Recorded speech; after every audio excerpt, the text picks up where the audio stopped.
मेरे पापा सीए, मेरी मम्मा टीचर या लेक्चरर प्रोफेसर। तो उन्होंने कहा कि भाई हमें चाहिए कि मेरी बच्ची जो है हमारा नाम रोशन करे।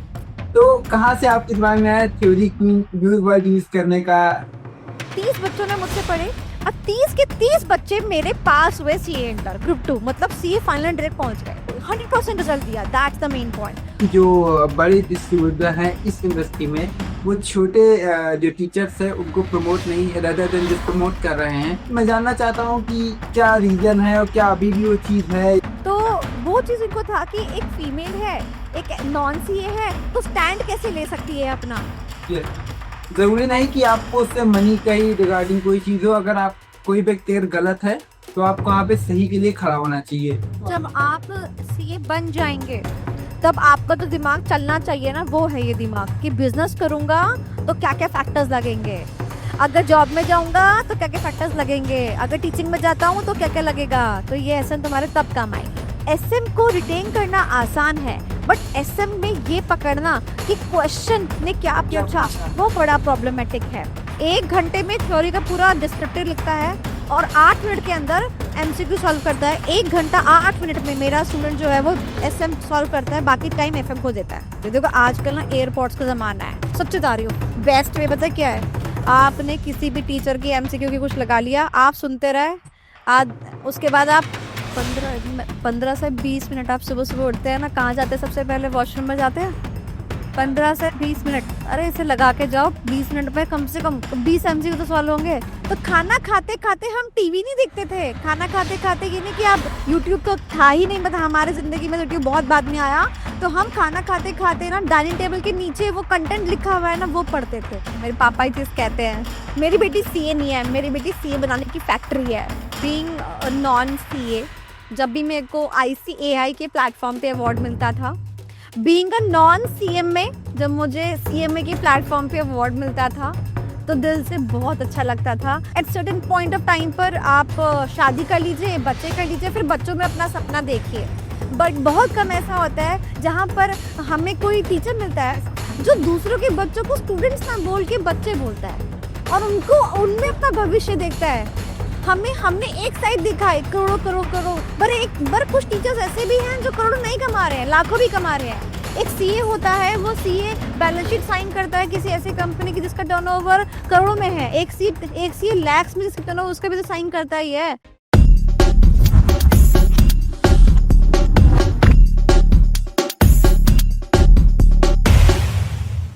जी हाँ दोस्तों, मैं शुभम तिवारी आप सभी का स्वागत करता हूँ आपके अपने चैनल सुनर सीरीज पर। और आज हम बात करने वाले हैं theory queen Sonali Jain ma'am ji से।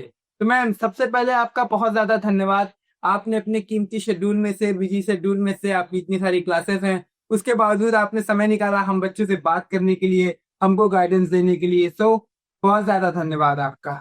Most welcome. And I would say कि शुभम तुम बहुत अच्छा काम कर रहे हो। आई बिलीव कि जो तुम ये सीरीज अगर कर रहे हो ना, इससे जो स्टूडेंट्स हैं जो सीए कर रहे हैं स्पेसिफिकली, उनके साथ साथ बाकी बच्चे भी हम जैसे लोगों से बहुत कुछ सीख सकते हैं। एंड मैं कहती हूँ एक्सपीरियंस लेने के 2 ही तरीके हैं, या तो खुद धक्के खा के एक्सपीरियंस ले सकते हो या फिर दूसरों से उनकी बातें सुनकर एक्सपीरियंस ले सकते हो। तो Shubham, you are doing a very good job and I am so proud कि आज मैं इस प्लेटफॉर्म पे आई हूँ, तुमने मुझे इनवाइट किया। Thank you so much. Thank you so much ma'am, it's my pleasure ma'am. तो बिना देरी किए हुए मैम से बातचीत स्टार्ट करते हैं। और इससे पहले अगर आप चैनल पर नए हो तो प्लीज चैनल को सब्सक्राइब कर लेना, वीडियो को लाइक कर देना और ऐसी बेहतरीन वीडियोस के लिए हमारे चैनल के बेल आइकन को दबाना बिल्कुल ना भूलें।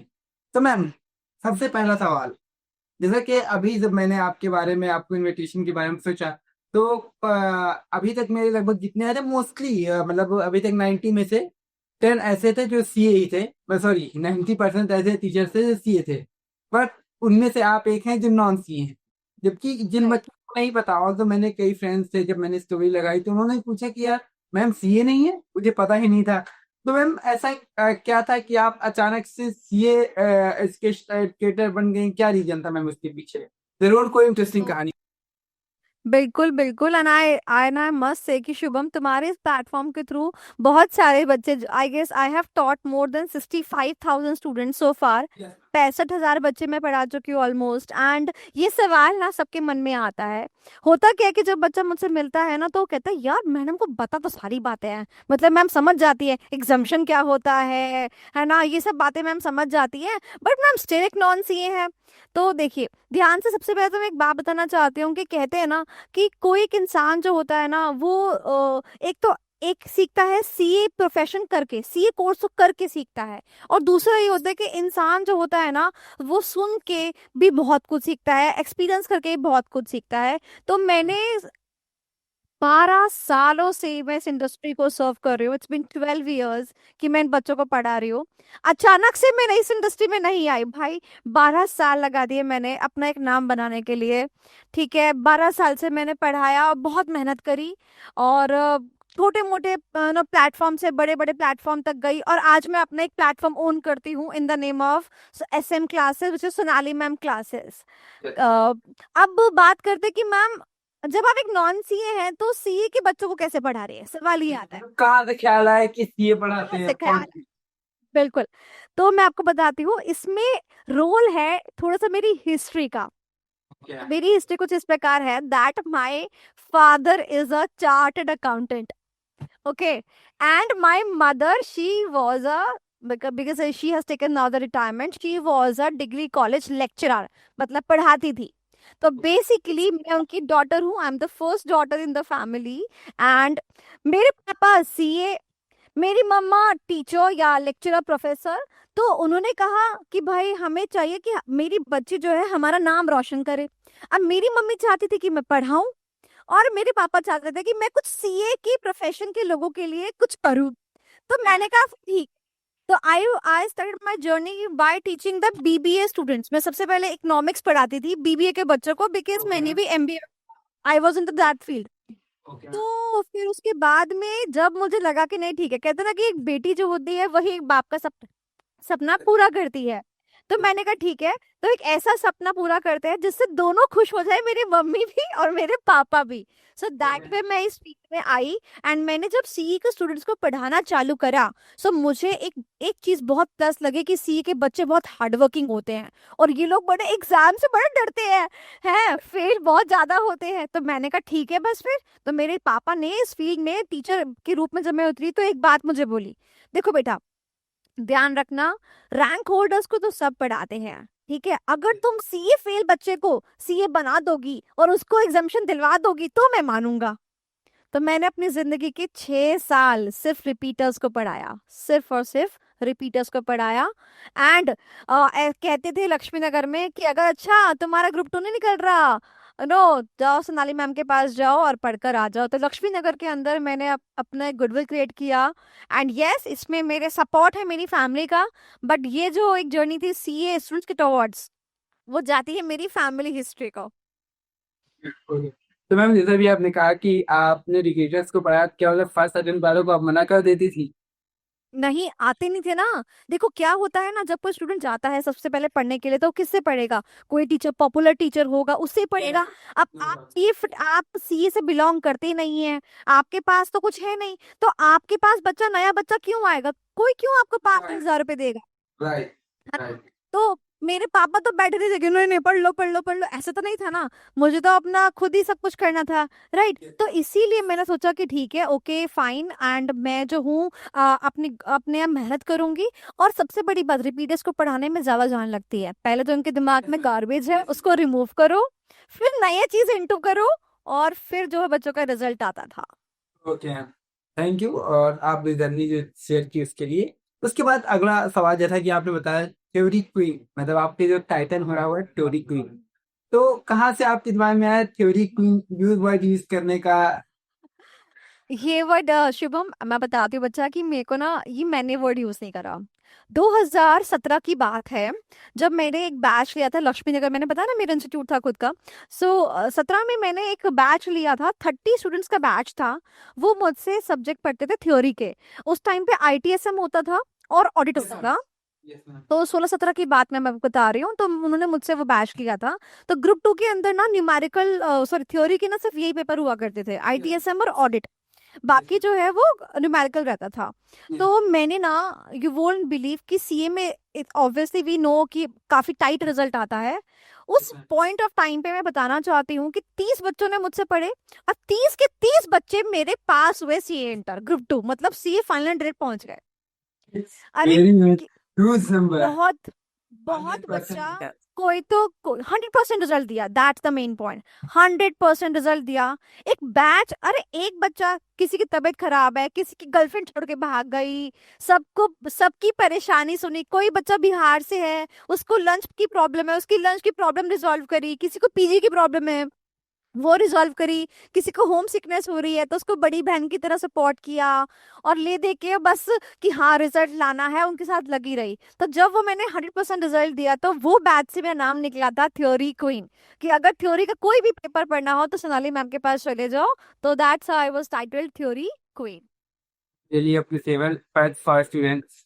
ओके, उसके बाद अभी आज से 1 से 1.5 साल पहले, जहां तक मतलब मुझे एग्जैक्ट टाइम लाइन तो नहीं पता, बट मैंने आपकी एक वीडियो देखी थी जो खूब ज्यादा वायरल हुई थी यूट्यूब पे, जिसमें आपने एक वीडियो डाली थी और आप ऐसा कुछ बता रही थी कि जो बड़े स्टूडेंट हैं इस इंडस्ट्री में, वो छोटे जो टीचर्स हैं उनको प्रमोट नहीं, रेदर देन जस्ट प्रमोट कर रहे हैं।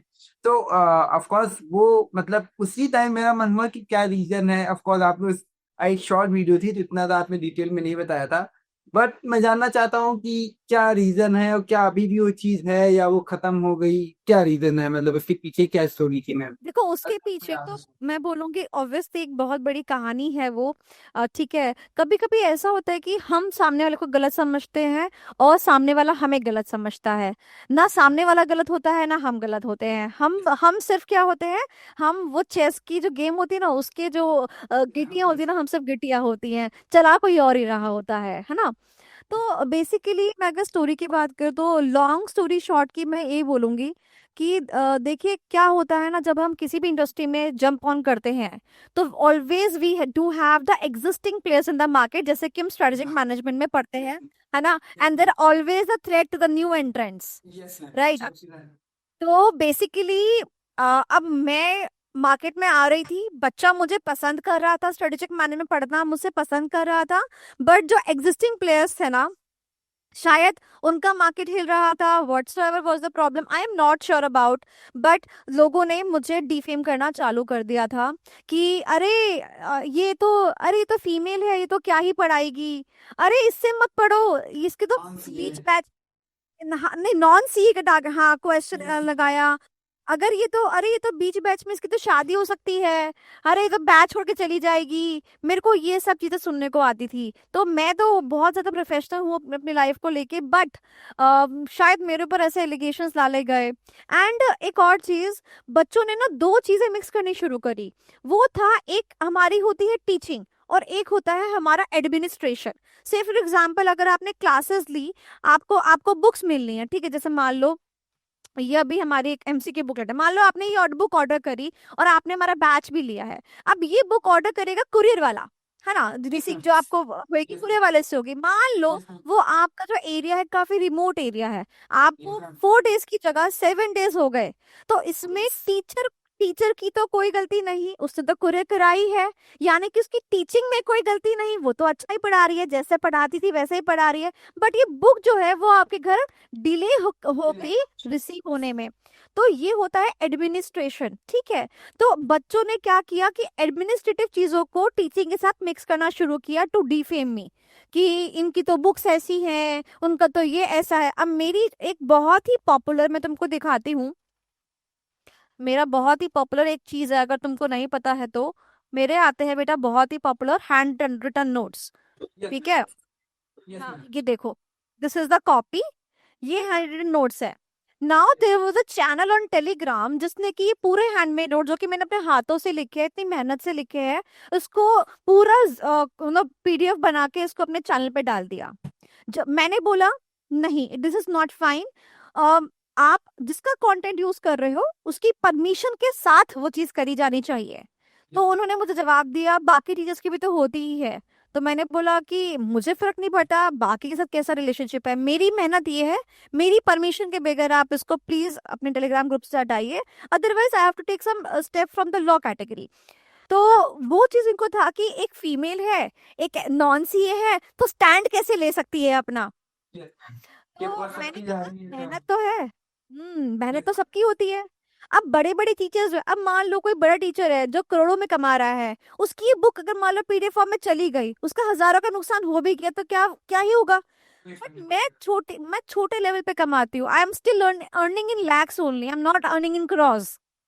आई डोंट ओ एनी कार, मेरे पास अभी कोई गाड़ी भी नहीं है, बिकॉज मैं सारा पैसा मैम कमाती हूँ बात अपने मनी काम की नहीं, बात एफर्ट की होती है। कोई व्यक्ति अगर एफर्ट कर रहा है तो कौन अगर उसके कर एफर्ट रहा को है। से वेस्ट हाँ, किया जाएगा तो राइट। उसे तो कदा भी मैं लगेगा। मैं बिल्कुल हैंड टू माउथ वाली टीचर हूँ, ठीक है। एंड ऑल्सो अब आप किसी की मेहनत पे पानी फेरोगे तो बुरा तो लगेगा ही ना। तो this Yes. Was how things emerged, and then मुझे ये चीज समझ में आई कि टेलीग्राम पर फिर मुझे डिफेम करना शुरू करा गया, कि इन दिस कैटेगरी, जो कि मुझे पसंद नहीं आया। कोई बड़ा टीचर सामने तो नहीं आया, बट हाँ किसी ने सपोर्ट भी नहीं किया। छोटे टीचर्स आई वुड से, देखो टैग तो नहीं, टीचर हमेशा बड़ा या छोटा कुछ नहीं होता, बट बच्चों के पर्सपेक्टिव से यही नाम दिया जाता है। बहुत सारे टीचर थे, जैसे वरुण जैन एक सर हैं, छोटे मतलब कैटेगरी के, बट अच्छा पढ़ाते हैं। छोटे टीचर्स ने मेरे को काफी सपोर्ट किया इस चीज को लेकर कि हाँ ऐसा होता आया है, and it should not be done with the small teachers, हम लोग वैसे भी बहुत कम कमाते हैं। ओके मैम, मतलब आई जो आपने स्टैंड लिया उसका आपको बेनिफिट भी मिला, और इससे एक चीज ये सीख मिलती है बच्चों को, कभी भी मतलब जरूरी नहीं कि आपको उससे मनी का ही रिगार्डिंग कोई चीज हो। अगर आप कोई व्यक्ति अगर गलत है तो आपको वहाँ पे सही के लिए खड़ा होना चाहिए। बिल्कुल। Okay ma'am, thank you. उसके बाद मैम अगला क्वेश्चन ये है कि एक एसएम की थ्योरी है, बाकी अदर सब्जेक्ट थ्योरी के हैं जैसे कि ऑडिट हो गया, लॉ हो गया। तो मैम एसएम की थ्योरी अगर आपको मतलब मैं जानना चाहूँ तो ये ऑडिट और जो अदर सब्जेक्ट है लॉ, इससे अलग कैसे, क्या मतलब उससे इजी थ्योरी भी इजी है या टफ है? मैं बताती हूँ। सो आई एम, अगर तुमको नहीं पता हो, I am CFC, that is a certified financial consultant from UK London. Okay. Okay. Then I am a lawyer as well. I have done the LLB degree. ठीक है। यस सो CFC पे भी मैंने, जैसे तुम लोग CA में पढ़ते हो ना, ऑडिट टैक्स वगैरह, ये मैंने भी पढ़ा हुआ है इन माय CFC, ठीक है। तो ma'am. Audit, law and SM मेरे MBA में हो गया, ठीक है। अगर तुम्हें नहीं पता है तो I am holding approximately 9 degrees and diplomas as of now. ठीक वेलकम, है। मैंने आपके लिंक्डइन आईडी पे देखा था। हाँ, तो सो मैं ये बोलना चाहती हूँ कि जब भी बच्चा पढ़ता है, ऑडिट पढ़ता है, लॉ पढ़ता है, चाहे SM पढ़ता है, ऑडिट और लॉ में क्या है, ये पानी है, ये साफ पानी है, ये गंदा पानी है। SM में ऐसा नहीं होता। SM is is a analytical theory, जहां पर हमारे पास में ऐसा नहीं कि ये एक सेक्शन है, इस पे लगेगा, इसके इसके हिसाब से ऐसा हो गया, ऐसा नहीं होता।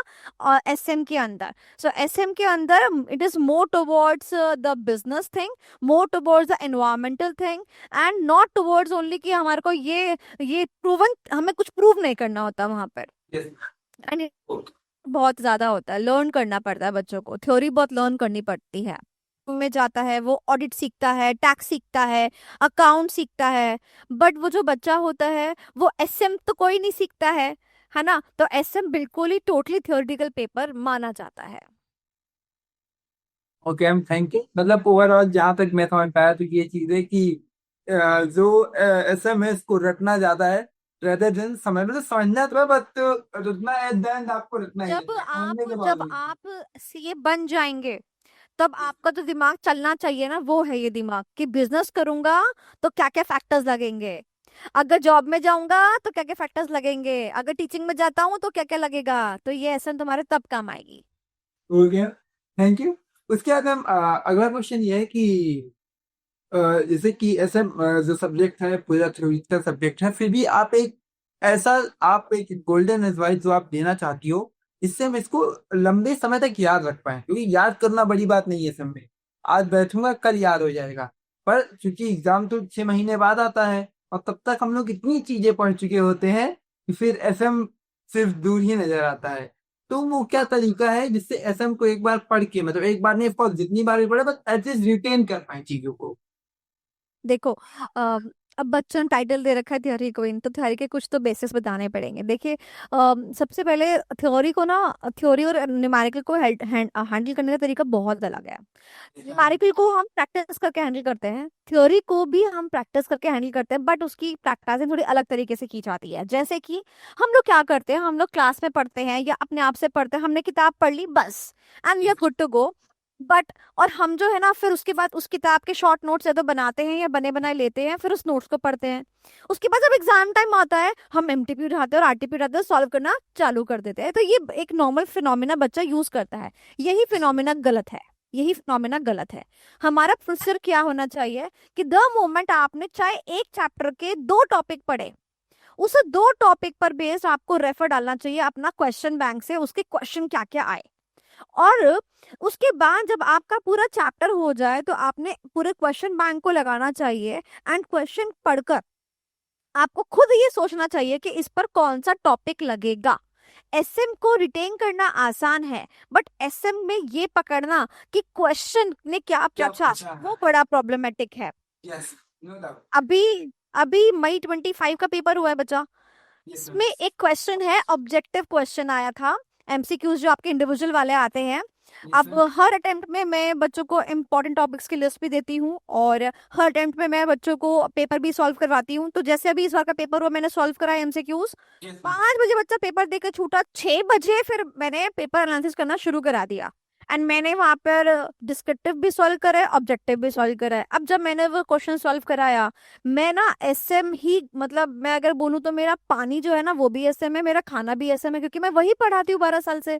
एक मेरा मेन पेपर है। टीचर्स जो होते हैं वो 3-3 4-4 पेपर पढ़ाते हैं, कोई ऑडिट पढ़ा रहा होगा तो एसएम पढ़ा रहा होगा, कोई लॉ पढ़ा रहा होगा तो एसएम पढ़ा रहा होगा, कोई टैक्स पढ़ा रहा होगा तो एसएम पढ़ा रहा होगा। मैं तो एसएम ही पढ़ाती हूँ। तो मैं कह रही हूँ, जो टीचर गुणता एसएम है, खाता एसएम है, सब कुछ एसएम करता है।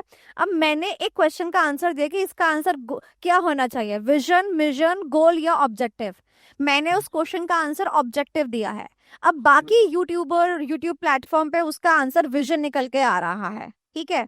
अब हमेशा की तरह ये एक बैटल है कि इसका सही आंसर क्या है। और मैं बता देना चाहती हूँ, फ्रॉम पास्ट 3-4 ईयर्स जब भी ऐसे क्वेश्चंस आए हैं कि उनका आंसर मल्टीपल आंसर्स निकलता है, आई एम द फैकल्टी जो ऑल ओवर इंडिया हमेशा ऑन द राइट ट्रैक रहती है, क्योंकि I have been the ICAI faculty also.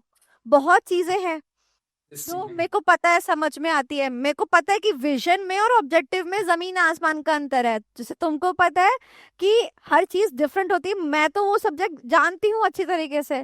तो अब किसी और, मान लो यूट्यूबर ने किसी और प्लेटफॉर्म पे बच्चों को विजन आ रहा है, तो बच्चे को कंफ्यूजन हो रही है वहां पर, बट वो सारे कंफ्यूजन मैं उनको क्लियर कराती हूँ। और ये कैसे क्लियर होती है, जब मैं पढ़ाती हूँ तो उनको बताती हूँ कि ऑब्जेक्टिव्स जो होते हैं ना वो स्पेसिफिक होते हैं। ऑब्जेक्टिव्स के ना 2 दरवाजे होते हैं, ये बीच में ऑब्जेक्टिव होता है, यानी कि ऑब्जेक्टिव जो होते हैं ना वो बिल्कुल फिक्स, मतलब स्पेसिफिक नेचर होते हैं। इंक्लूसिव टाइप हाँ, rather than right, close ended होते हैं। कि जैसे example, I want a profit of 8% in this particular quarter और एन ईयर। तो ये स्पेसिफिकनेस बताई जाती है, ये मैं अपने क्लास से बच्चों को बताती हूँ। तो जब मैं थ्योरी को बिल्कुल इन डेप्थ पढ़ाती हूँ, ठीक है, तो वही चीज बच्चा जानता है, समझता है। जबकि थ्योरी को पकड़ने में बच्चा ये गलती करता है कि वो शॉर्ट नोट से पढ़ता है, डायरेक्ट मैराथन से पढ़ता है, और बस वहीं पर वो गलती करता है। जबकि न्यूमेरिकल भी 100 नंबर का है, प्रैक्टिकल भी 100 नंबर का है, बट सॉरी थ्योरी भी 100 नंबर का है, बट फिर भी बच्चा सोचता है न्यूमेरिकल को मैं ट्वाइस थ्राइस रिवाइज कर जाऊं और थ्योरी में सिर्फ मैराथन से या फास्ट एक से बार पढ़ जाऊं। यस तो ये हाँ, बच्चों का पढ़ सबसे ज्यादा होता है, क्योंकि उनको बस इजी लगता है कि 5 चैप्टर हैं, पढ़ लेंगे बस सब। ठीक है। But look at the teacher जो सिर्फ 5 चैप्टर लेके बैठी हुई इतने सालों से, कुछ तो बात है उन 5 चैप्टरों में भी। इसीलिए उन बच्चों के ऐसे क्वेश्चंस क्रैक नहीं हो पाते हैं एग्जाम के अंदर। और जब मेरे कोई बच्चे हैं जिन्होंने मुझसे क्लासेस ली, उनको कोई डाउट ही नहीं है कि हाँ सिंपल, मैम ने बताया था स्पेसिफिक आंसर आएगा, तो भैया ऑब्जेक्टिव स्पेसिफिक होते हैं, बात खत्म।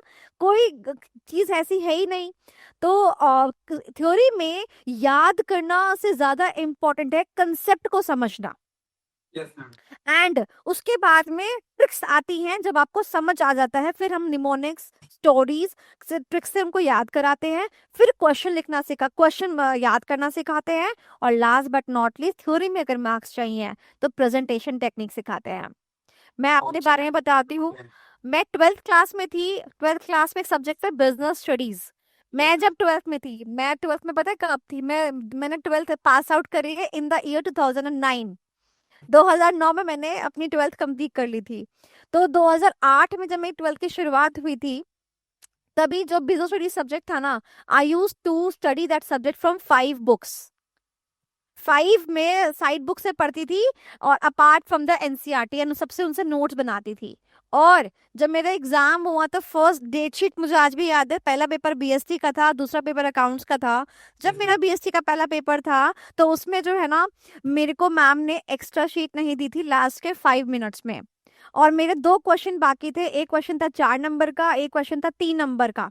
वो 2 क्वेश्चन मैं कर नहीं पाई थी, मेरे पास शीट नहीं थी। मुझे उन्होंने ये बोला कि लास्ट के 5 मिनट्स में हम लोग शीट अलॉट नहीं करते हैं बोर्ड एग्जामिनेशंस में। तो I was not aware about the rule. उसके बाद फिर मेरे को ऑफ कोर्स वहीं पे हल्का फुल्का बस लिखना पड़ा, बट एक क्वेश्चन 4 नंबर का छोड़ा, एक क्वेश्चन 3 नंबर का छोड़ा, मतलब मैंने 93 का अटेम्प्ट किया था। And I just want to say I scored 92 marks.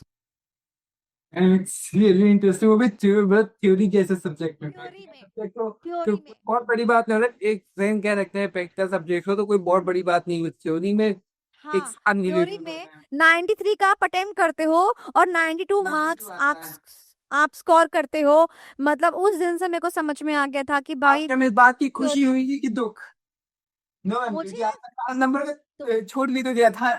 उस दिन अगला पेपर बच्चा अकाउंट्स का था। मैंने ना अपने स्कूल की प्रिंसिपल मैम को बोल दिया था, मैम अगर आपको रूल्स वगैरह कुछ है ना, आप मुझे पहले से बताइए कि आपको शीट कब नहीं मिलेगी, कब मैं वॉशरूम नहीं जा सकती हूँ, क्या है क्या नहीं है। ये मेरा पेपर बर्बाद हो गया। एंड मैं बताती हूँ, उस I was the second rank holder of my school. And मैं मैम को ये, उस टाइम ही मैंने मैम को यही बोला था, मैंने कहा मैम मतलब अगर आप वो चीज नहीं करती मेरे 7 नंबर और एक्स्ट्रा होते। समझ सकते हैं मैम, एक तरह आपको खुशी होगी कि 93 करने के बाद 92 आए, दूसरा ये दुख होगा कि अरे काश कॉपी मिल जाती तो। कितना ओके, अच्छा होता। Thank you ma'am for sharing the same. Okay ma'am, उसके बाद अब अगला सवाल जो है उसके लिए मैं दो स्टूडेंट के एग्जाम्पल लेना चाहता हूँ।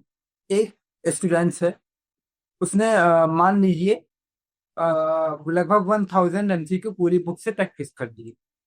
मतलब एक बार उसने मैराथन देखा, 1000 या 1500 बुक प्रैक्टिस कर लिया। एक स्टूडेंट है जिसने 5 चैप्टर का अच्छी तरीके से कॉन्सेप्ट समझा। तो अब किसके ज्यादा चांसेस हैं कि इसके 30 में से एबव 25 आ जाएंगे, और किसके कम चांसेस है? जिसने 1500 एमसी की प्रैक्टिस कर लिया, या जिसने कॉन्सेप्ट को बहुत अच्छे से समझ लिया, मतलब 2-3 बार उसकी अच्छी से रीडिंग करके कॉन्सेप्ट क्लियर कर लिया सारे chapters. I believe there has to be the option C as well. जहां पर कि बोथ ऑफ द अब आता हो। यहाँ से पीछे की मतलब मैं बात कर रहा हूँ, अभी जो हाँ, 30 30। एमसी के बारे में। सो देखो क्या होता है, देखो एमसीक्यू क्रैक जो होते हैं वो होते हैं कॉन्सेप्ट के बेसिस पे क्रैक, ठीक है, सिंपल फंडा है। मैं आज तक मेरी खुद की एमसीक्यू बुकलेट है, और मैं इसको ना सेपरेट रखती हूँ फ्रॉम द क्वेश्चन बैंक। मैं कहती हूँ इसको पता है कब उठाना है, जब तुम बिल्कुल वेले बैठे हो, तुम्हारा दिमाग ही नहीं चल रहा, कि मन नहीं कर रहा पढ़ने का कि क्या करे, बट फिर भी पढ़ाई करनी है, चलो ठीक है टाइम टेबल है ये वो, तो बैठ के चलो एमसीक्यू सॉल्व कर लिए। और अब तो सारे सब्जेक्ट में एमसीक्यू है, तो जब भी तुम्हारा मन ना करे, तब तुमने चलो ठीक है आज 5-6 एमसीक्यू सॉल्व करके देख लेते हैं, चलो क्या ही हो गया। तो तुमने एक सेट लगा लिया एमसीक्यू का। 90% कॉन्सेप्ट वर्क करेगा, और 10% आपकी प्रैक्टिस काम करेगी। क्योंकि एमसीक्यू सॉल्व करना डिपेंड करेगा कॉन्सेप्ट क्लैरिटी पर, और एमसीक्यू की टाइमिंग सॉल्व करने की, आप जल्दी सॉल्व कर पा रहे हो कि कम टाइम पे सॉल्व कर रहे हो, वो डिपेंड करेगा आपके प्रैक्टिस पर। क्योंकि हम तो है ना तरीके निकाल लेते हैं, अच्छा एमसीक्यू ऐसे भी सॉल्व हो सकता है। बाय द वे मैं बताना चाहती हूँ कि जैसे हमारे एमसीक्यू वो वाले नहीं आते आंसर मैसेज वाले, जिसमें कि पैराग्राफ होता है और उस पर बेस्ड एमसीक्यूज आते हैं, मैं बड़े अच्छी टेक्निक से एमसीक्यू कराती हूँ। बिना पैराग्राफ करे आप कैसे एमसीक्यू सॉल्व कर सकते हैं, वो टेक्निक मैं बच्चों को दे देती हूँ। ओके, एक्चुअली ऐसे में आता भी है, वो मैम लेंदी भी आता है, मतलब अच्छा खासा पे घुमा फिरा के अच्छा पॉइंट खासा के पड़ साथ जाता है। वो पूरी एक कहानी मान लीजिए। अगर कोविड का है तो कोविड कब से स्टार्ट हुआ, वो कोविड कहाँ पे खत्म हुआ, हाँ हाँ। कोविड में ये तो कोविड का कोई अपने रीजन होगा तो फिर भी इसीलिए कॉन्सेप्ट क्लियर कर लो। कॉन्सेप्ट क्लियर करो, 90% कॉन्सेप्ट क्लैरिटी काम करेगी। अब आप उसको एमसीक्यू को जल्दी सॉल्व करना चाहते हो, ठीक है, 15 आप समझते हो तो 15 नंबर के एमसीक्यू हैं आपके। आप मेरे हिसाब से you will just hardly take 7 to 8 minutes to solve the 15 marks MCQs. ये बच्चा और मेरा बच्चा अप्रोक्सीमेटली 1 घंटा, 1 घंटे में थ्योरी का पूरा डिस्क्रिप्टिव लिखता है और 8 मिनट के अंदर एमसीक्यू सॉल्व करता है। 1 घंटा 8 मिनट में मेरा स्टूडेंट जो है वो एसएम सॉल्व करता है, बाकी टाइम एफएम को देता है। क्योंकि एफएम मेरा सब्जेक्ट ही होता था। अभी जब मतलब मैंने ओल्ड स्कीम में दिया था, तो हम लोग के साथ एफएम के साथ होती थी यस, नहीं नहीं इधर एफएम के साथ एफएम, लिखो। हाँ इको होती थी। तो अब इको में क्या होता था, एफएम ऑलरेडी इतना ज्यादा टाइम लेता था, उसे 2 घंटे पास नहीं चाहिए। इको में ही प्रैक्टिकल लगभग अच्छा खासा प्रैक्टिकल आ जाता था, लगभग आप 40 मार्क्स का आता था, 20 मार्क्स का वहां भी प्रैक्टिकल होता था। तो हम लोग हाँ कोई नहीं मिल पाता था। तो ये कह सकते हैं कि अगर आप एफएम में टाइम बचा सकते हो तो आप एफएम में दे सकते हो, लेकिन अगर आपका टाइम फिर एफएम में चला गया तो तो वैसे फिर एफएम। तो एंड जितने बच्चे मैं देखती हूँ कि एफएम प्रैक्टिस करते, दिन रात एक दिन प्रैक्टिस करते हैं एफएम के न्यूमेरिकल्स, उसके बाद एसएम देखो इजी तो है ही, अगर आपको समझ में आ गया एसएम इजी तो है ही ऑफ कोर्स एफएम के कंपैरिजन में। एट लास्ट बच्चा मार्क्स लेकर आता है एसएम के अंदर, फटाफट क्वेश्चन करता है एसएम के, तो फिर व्हाई नॉट एसएम करना चाहिए, ज्यादा करना चाहिए मेरे हिसाब से। हो गया। थैंक यू, आपने बात बताई कि मतलब इससे ये समझ में आ गया कि कॉन्सेप्ट पे ज्यादा फोकस करना है। एमसीक्यू को सिर्फ एक जब फ्री वगैरह हो, मतलब जब बिल्कुल मार ना हो, तो बस एक बार चेक कर लो। बराबर ठीक है, रट लो ठीक है। और मान लो आप एग्जाम्पल बोल रही हूँ, मैं अपने बच्चों को बताती हूँ, सच्ची बता रही हूँ, देखो आजकल ना एयरपोर्ट्स का जमाना है, सच्ची बता रही हूँ। बेस्ट वे पता है क्या है, आपने किसी भी टीचर की एमसीक्यू की कुछ लगा लिया, आप सुनते रहे। आज उसके बाद आप 15 से 20 मिनट आप सुबह सुबह उठते हैं ना, कहाँ जाते हैं सबसे पहले, वॉशरूम में जाते हैं। 15 से 20 मिनट, अरे इसे लगा के जाओ, 20 मिनट में कम से कम 20 एमसीक्यू तो सॉल्व होंगे। हर सब्जेक्ट का एक एमसीक्यू लगा लो, एक एक हफ्ते में सारे सब्जेक्ट के एमसीक्यू कर लिए कितने सारे। आई एग्रीड मैंने मतलब मैंने यही किया था ऐसे में। एक चीज सेकंड चैप्टर था उस टाइम, ये विजन वाला, मैंने उसको अपनी लैंग्वेज में बोल लिया था। अपनी लैंग्वेज में उसे हेडिंग वाइज बोल के उसको लगा लेता था। बस बस बस बस वही करना है। और मैं आपको ट्रिक बताती हूँ, जैसे कि जैसे मैंने तुम्हें बताया बीएसटी में मैंने 93 का अटेम्प्ट किया, 92 कैसे आ गए, आप नो आपको कैसे हेडिंग्स याद रह गई, कैसे आपने केस स्टडी से क्रैक कर लिया। सो मैं आपको बताती हूँ कि थ्योरी को मैंने कैसे हैंडल करा है। सबसे पहले थ्योरी में मेन चीज आती है रिकॉलिंग, आपको रिकॉल करना पड़ता है, तो रिकॉलिंग होनी बहुत जरूरी है। तो मैं क्या करती थी जब मैं स्कूल जाती थी, आज भी वही करती हूँ, अगर मुझे कुछ रटना होता है तो जब हम रेडी होते हैं, ड्रेसिंग टेबल के आगे रेडी होते हैं, बगल में पर्दा लगा होता है, रूम में पर्दे लगे होते हैं, तो मैं बताती हूँ कि मैं जो हूँ ना, अपने छोटे छोटे क्लिपिंग्स होते थे ना, वो अपने पर्दे पे सेफ्टी पिन से टांग लेती थी। कोई चीज का निमोनिक बना के पर्दे पे टांग लिया सेफ्टी पिन से, ठीक है। और जब मैं वॉशरूम जाती थी, हमारे जमाने में तो एयरपोर्ट्स तो क्या, फोन भी नहीं थे हमारे पास, ठीक है। तो वॉशरूम हम वॉशरूम का जो दरवाजा होता है ना, जहां पे हम बैठे हैं, जो हमें व्यू दिख रहा है, दरवाजे का व्यू दिख रहा है या कोई दीवार का व्यू दिख रहा है, तो उस दीवार पे चार्ट पेपर पर मैंने ना, जैसे एग्जांपल इनकम टैक्स के कोई सेक्शन वगैरह हो गया, कुछ हो गया, कॉस्टिंग का कोई क्वेश्चन, कोई फॉर्मूला हो गया, तो वो पूरी शीट चार्ट पेपर पे रखती थी। तो पूरे वॉशरूम के 20 मिनट, अगर दिन में मान लो आप एक बार जा रहे हो तो 20 मिनट, ट्वाइस जा रहे हो, आप 2 मिनट के लिए भी वॉशरूम यूज कर रहे हो, तो मैं उस चार्ट को वहां पर बैठ के पूरा रिवाइज करके और वापस बाहर आती थी। तो this way I use to utilise every second of my life. जब मैं डाइनिंग टेबल पे बैठ के खाना खाती थी, तो डाइनिंग टेबल हमारी ट्रांसपेरेंट थी, उसके नीचे जो सामान रखा होता था तो वो नजर आता था। तो मैं क्या करती थी, मेरी मम्मा जैसे मेरे को प्लेट लगा के देती थी, तो नीचे जो है ना, नीचे नोटबुक खुली होती थी या कोई पेज खुला होता था जिसपे कि कंटेंट लिखा हुआ है। तो खाना खाते खाते हम टीवी नहीं देखते थे, खाना खाते खाते, ये नहीं कि आप यूट्यूब तो था ही नहीं, मतलब हमारे जिंदगी में यूट्यूब बहुत बाद में आया। तो हम खाना खाते खाते ना डाइनिंग टेबल के नीचे वो कंटेंट लिखा हुआ है ना, वो पढ़ते थे। So my mother, she was also a university rank holder. She was a university rank holder in her graduation, in her post graduation. तो ये सारी टेक्निक्स मेरे को मेरी मम्मा ने सिखाई, एंड कि बेटा टाइम वेस्ट नहीं करते हैं. मम्मा हॉस्टल में रहती थी, कहती थी कि आईएएस के बच्चे पता कैसे पढ़ते हैं, टाइम उनके पास भी 24 घंटे होता है, बस तुम उसे कैसे यूज करते हो वो डिपेंड करता है. बस. ओके, क्या बहुत ही अच्छा, मतलब आई होप जो बच्चे देख रहे होंगे उनको नए नए तरीके पता चल रहे हैं कि नया कैसे तरीका मिल रहा होगा कि हमारे, कैसे या यूं कह लीजिए कि हमारे पुराने तरीके में से होंगे. हाँ, आपके लिए पुराने तरीके जो हमारे लिए वो नए तरीके, जस्ट लाइक वो रिमिक्स वाले गाने. हाँ हाँ हाँ हाँ हाँ हाँ हाँ हाँ. ओके. और बाथरूम में बताती हूँ, वॉशरूम में चलो कोई बात नहीं, अब बाथरूम में अगर तुम चार्ट पेपर लगाओगे और उस पे तुमने स्केच पेन से लिखा है तो नहाओगे तो वो मिट जाएगा. तो मैंने क्या किया था, बाथरूम के ऊपर वो जो हम जिससे हम किताब पे लेमिनेशन नहीं करते, टेप नहीं होती ऐसा, तो मैंने चार्ट पेपर के ऊपर टेप लगा दी, तो उससे कुछ मिटेगा नहीं सारा. तो whenever I used to take bath also ना, आते जाते कुछ भी आप एक बार रिकॉल कर रहे हो बस. तो हर एक मोमेंट को लाइफ के ना, एक एक सेकंड को जो अगर आपने पढ़ाई के लिए दिया ना, समर्पित किया ना, you will and up coming with the results in your hand. अब समझ में आ रहा है कि 24 घंटे में 25 घंटे पढ़ाई कैसे होगी. कैसे होती है. ओके. ओके, हम बहुत ही ज्यादा मतलब नॉलेज पर लगा, नई नई ट्रिक्स पता चली, इसके लिए बहुत ज्यादा धन्यवाद स्टूडेंट की तरफ से और मेरी तरफ से भी. उसके बाद मैम अगला क्वेश्चन ये है कि जैसे कि अभी आपने कहा कि आपको मतलब यहाँ ने बताया आप यहाँ पढ़ते थे वहां, तो आपने सीख क्यों नहीं किया, मतलब ऑफ कोर्स सर ने बोला होगा या मैम ने बोला होगा, किसी न किसी ने तो बोला ही होगा. बिकॉज जैसे कि मैंने बोला, I was good at theory but I was not that good in practical.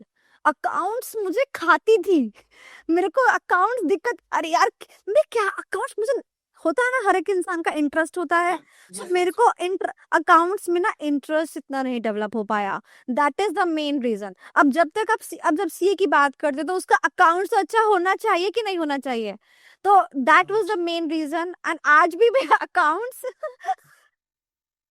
जहां बिजनेस स्टडीज में आई गॉट 92, वहीं पर आई गेस अकाउंट्स में आई गॉट 87. सबसे कम नंबर मेरे अकाउंट्स में आए थे. हिंदी में मैंने रिकॉर्ड तोड़ा था अपने स्कूल का, 7 साल का रिकॉर्ड था, 92 मार्क्स, 91 मार्क्स लाकर. ठीक है, 7 साल के रिकॉर्ड में हमारे स्कूल में किसी के 91 मार्क्स नहीं आए थे हिंदी में. गद्य पद्य, मेरी हिंदी भी उतनी अच्छी है जितनी अच्छी मेरी इंग्लिश है. ठीक है, ओके. तो थ्योरी थी ना, कर लिया. इंग्लिश में अगेन थ्योरी थी, कर लिया. सब चीजें हो गई, बट इकोनॉमिक्स थ्योरी थी, हो गया, 94 I had done. But accounts इतना ही किया जितना अच्छा लगा.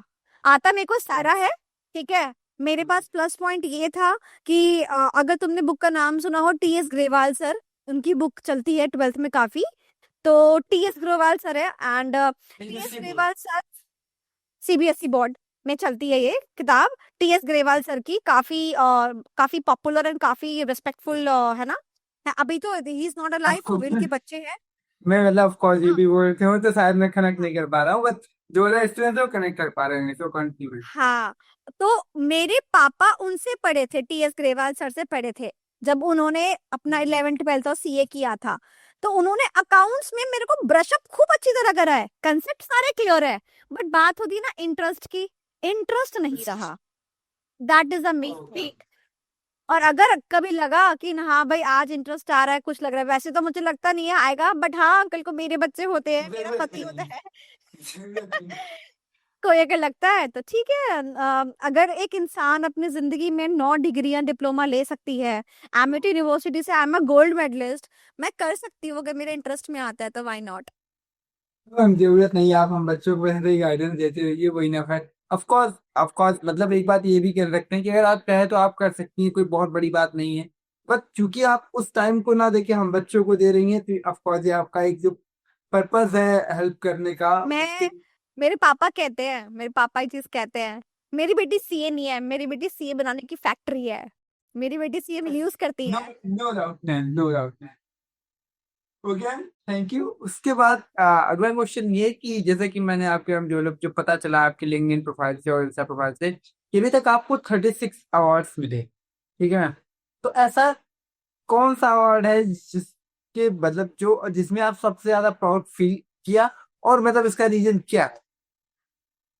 देखो, of course being non CA, जब भी मेरे को आईसीएआई के प्लेटफॉर्म पे अवार्ड मिलता था, बीइंग अ नॉन सीएमए, जब मुझे सीएमए के प्लेटफॉर्म पे अवार्ड मिलता था, तो दिल से बहुत अच्छा लगता था कि लोग कॉम्पिटेंसी को इतना ज़्यादा एडमायर करते हैं।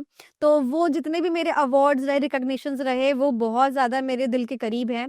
बट अपार्ट फ्रॉम दैट, जब भी मैंने अवार्ड जीते, तो मैंने बड़े बड़े सेलिब्रिटीज़ के हाथों से अपना जो है अवार्ड की ट्रॉफी ली। जैसे कि एक फेमस एक्ट्रेस है सोहा अली खान, मैंने उनके हाथों से ट्रॉफी ली, मुझे बहुत अच्छा लगा। एक एक्ट्रेस है मंदिरा बेदी, जो कि क्रिकेट की फील्ड में Yes, ma'am. काफी Yes, तो ma'am. मैं मंदिरा बेदी से आई हैव मेट एंड मैं पर्सनली मिली हूँ उनसे। I guess she hugged me, we had a very good time together. तो उनके हाथों से मैं अवार्ड लेना एंड इसके उसके रिगार्डिंग समझ गए और ये जिस सारे के award सारे ये एजुकेशन की फील्ड में थे, टीचर की फील्ड में ही थे।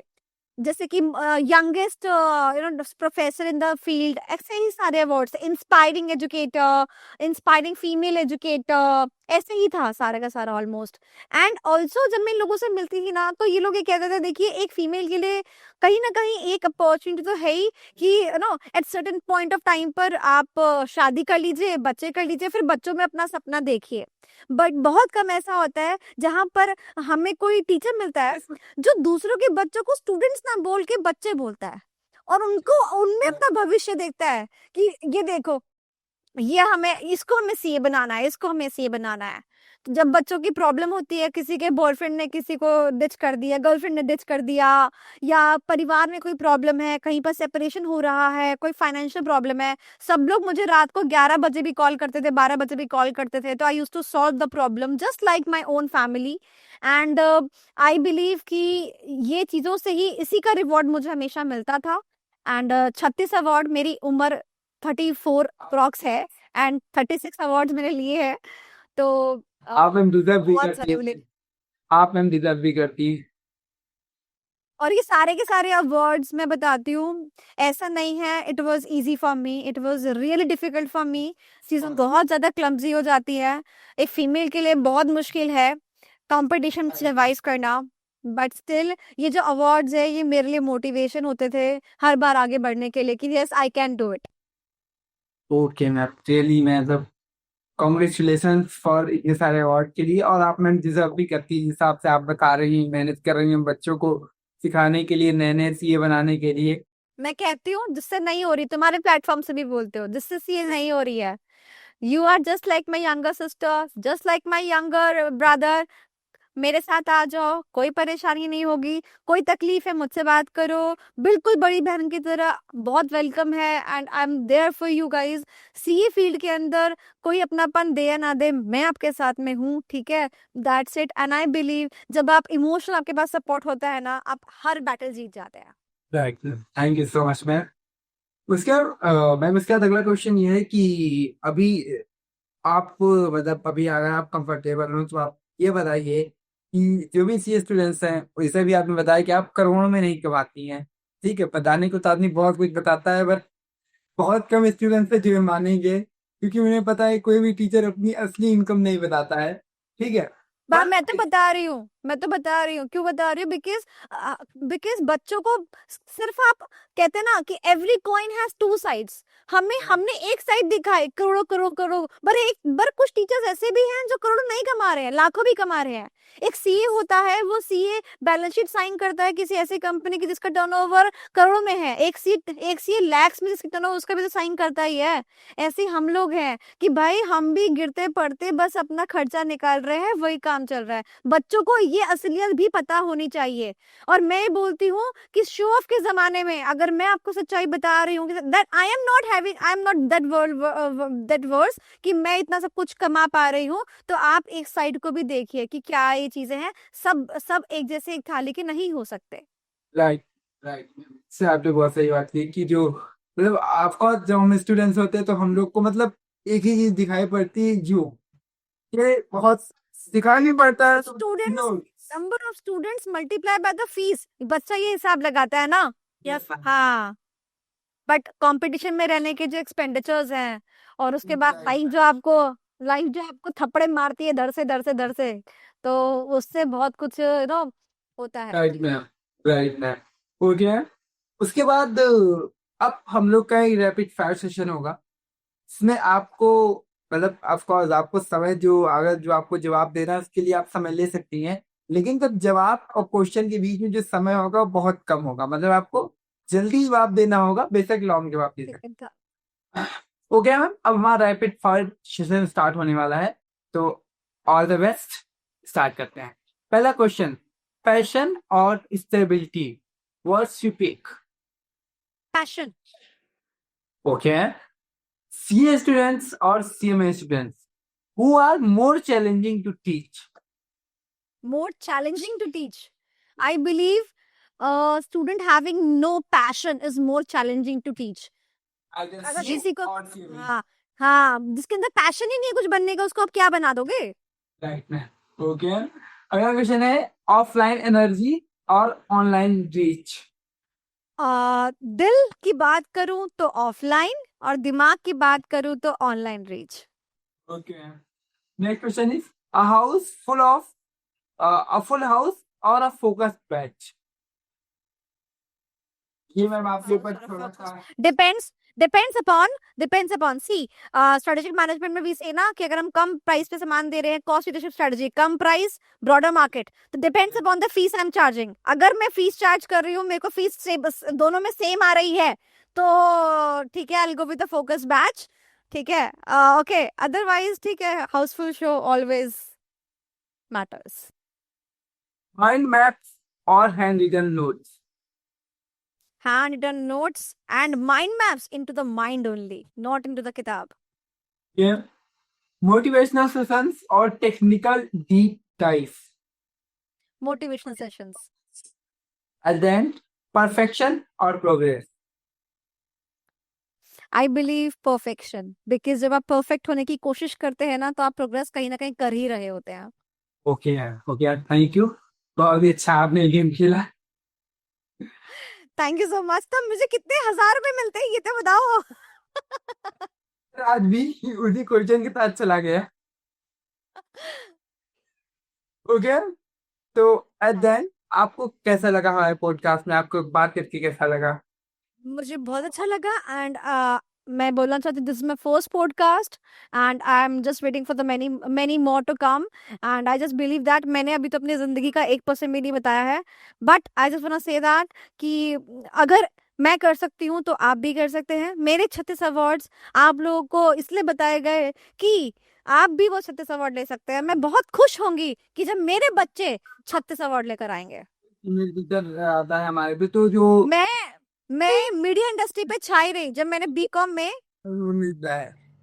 हाँ, जब मैंने बीकॉम में डिस्ट्रिक्ट टॉप किया था, I am district topper in my graduation. ठीक है, जब मैंने डिस्ट्रिक्ट टॉप किया था ना, तो मेरे अमर उजाला, दैनिक जागरण, आज तक, ये सब मेरे आगे पीछे मीडिया पूरे घूमे थी, बड़े बड़े होर्डिंग्स रखते थे मेरे नाम के। ठीक है, मैं चाहती हूँ वो काम अब मेरे बच्चे करें। मेरे बच्चे जो है इतना पढ़े लिखे, एंड जो बच्चे एक एवरेज बच्चा है ना, उसको टॉपर मैं बनाऊंगी।